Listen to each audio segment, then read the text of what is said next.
लोकशाहीर अण्णाभाऊ साठे पुतळा सुशोभीकरणाच्या मुद्द्यावरून सांगली महापालिकेत आंदोलन. महासभा सुरू असताना सभागृहाच्या बाहेर जोरदार घोषणाबाजी.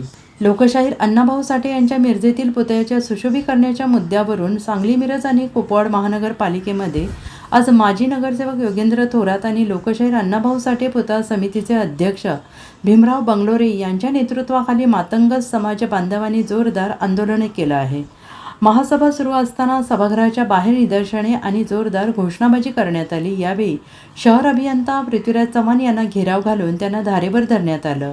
नियोजित जागेचे डिझाईन सोडून अन्य डिझाईन केल्याचा आरोप करत शहर अभियंता पृथ्वीराज चव्हाण यांच्या विरोधात आंदोलन करण्यात आलं.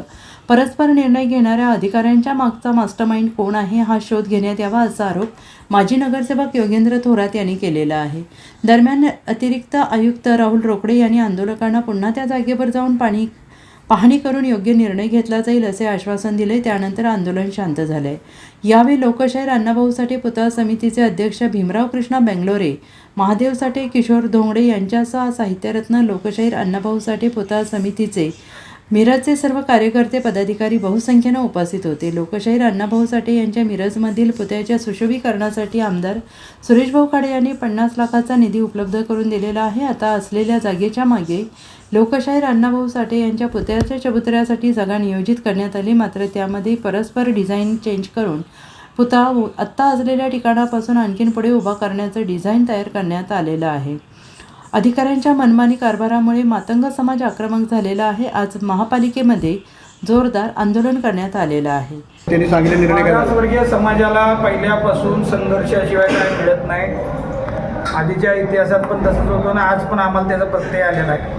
आम्ही महापालिकेत असताना काही न मागता गोष्टी येत होत्या, पण आज तुम्ही पाहिलं तर पृथ्वीराज चव्हाणांनी, माननीय खाडे साहेबांनी पालकमंत्री असताना जे डिझाईन दिलं की अण्णाभाऊ साठेंच्या पुतळ्यापाशी ड्रेनेजचं पाणी येतं आहे, रोड वायडिंगमध्ये जाऊ शकतो, म्हणून महापालिकेच्या शेजारीच असलेल्या जागेत त्याचं चबुतरा आणि सुशोभीकरण करणं आणि त्या कामाची होय नाही म्हणत वर्क ऑर्डर निघाली. 1 ऑगस्टला त्याचं शुभारंभ पण आहे समाजातल्या ज्येष्ठ नागरिकांच्या हस्ते आणि आज आम्ही बघतोय तर ते डिझाईन चेंज करून पृथ्वीराज चव्हाण यांनी परत एकदा बाहेर केलेलं आहे. त्यामुळं ही बातमी जेव्हा समाजात मिरजेला कळाली, सांगलीला कळाली, तेव्हा संतप्त होऊन लोक इथं पोचलेले आहेत आणि आज तुम्ही 2.5-3 तास थांबल्यानंतर पृथ्वीराज चव्हाण साहेब बाहेर आले आणि अजून पण त्यांचा तोरा तसाच आहे की त्यांच्या घरातले किंवा पगारातले पैसे देत असल्यासारखं. आम्ही मागासवर्गीय समाज पण आम्ही टॅक्स भरतोय. आज सगळ्यांचे पुतळे सेफ ठिकाणी आहेत. मध्ये अण्णाभाऊ साठेंच्या पुतळ्याला शेण फासण्यात आलं, विटंबना झालं. आमचे महापुरुषांचे पुतळे बाहेरच असे विटंबना करण्यासाठी ठेवलेले आहेत का? नाही. म्हणून आम्ही आज केलेला आहे. आज पुतळा समितीची लोक असतील, भीमराव बेंगलोरे असतील, खाडे साहेब आहेत, सुरेश भाऊ आपले आवटी साहेब होते, या सगळ्यांनी प्रयत्न करून आम्ही काय करतो, ते पानच काढून टाकलं जातं.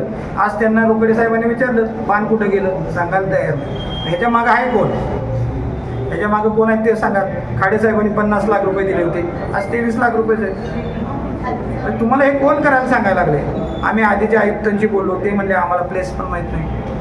हे नक्की पृथ्वीराज चव्हाण साहेब स्वतः त्यांनी तसे माइंडेड आहेत, त्यांना कोण सांगतंय याचा तपास झाला पाहिजे आणि 1 तारखेच्या आधी त्या कामाचं उद्घाटन आणि जसं समाजाला अभिप्रेत आहे चांगलं आणि सुरक्षित अशा ठिकाणी आमचा पुतळ्याचं ठिकाण झालं. Bureau report, SPN Marathi, Sangli.